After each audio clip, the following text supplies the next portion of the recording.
Dalam dunia MotoGP, perbedaan antara tim pabrikan dan tim satelit seringkali menentukan dukungan teknis dan material yang diterima oleh pembalap.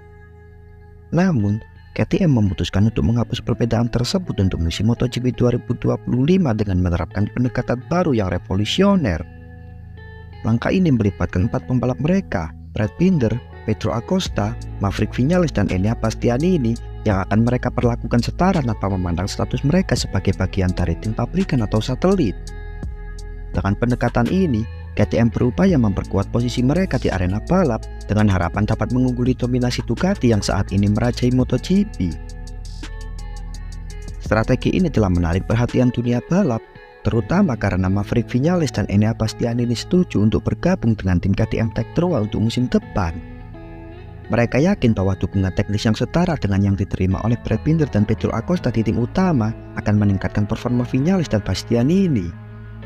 Hal ini menunjukkan komitmen KTM untuk memberikan perlakuan yang adil dan dukungan yang sama kepada semua pembalapnya tanpa memandang status di mana mereka berasal.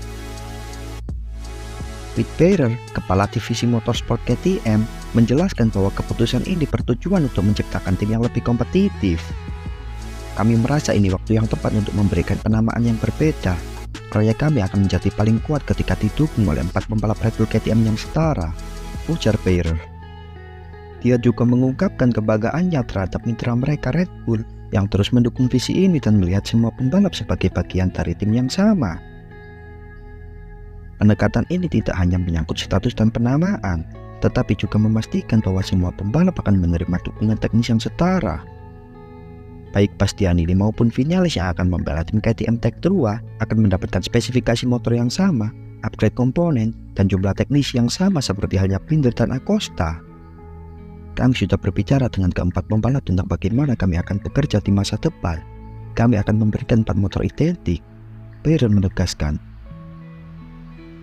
Barer menambahkan bahwa pendekatan ini telah diuji dengan Pedro Acosta selama MotoGP 2024, di mana pembalap muda tersebut mampu menyaingi dan bahkan mengalahkan 2 pembalap tim utama KTM. Hal ini menunjukkan efektivitas strategi baru ini.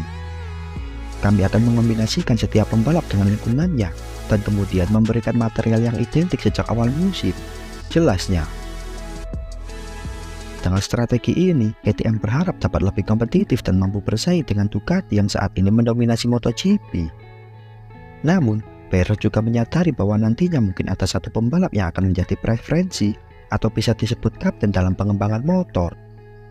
Meskipun begitu, pemilihan kapten ini akan berdasarkan performa dan bukan berarti pembalap tersebut akan mendapat dukungan teknis lebih dari yang lain. Kami tak mau mengumumkan kapten saat ini. Kami bilang performa yang menentukan.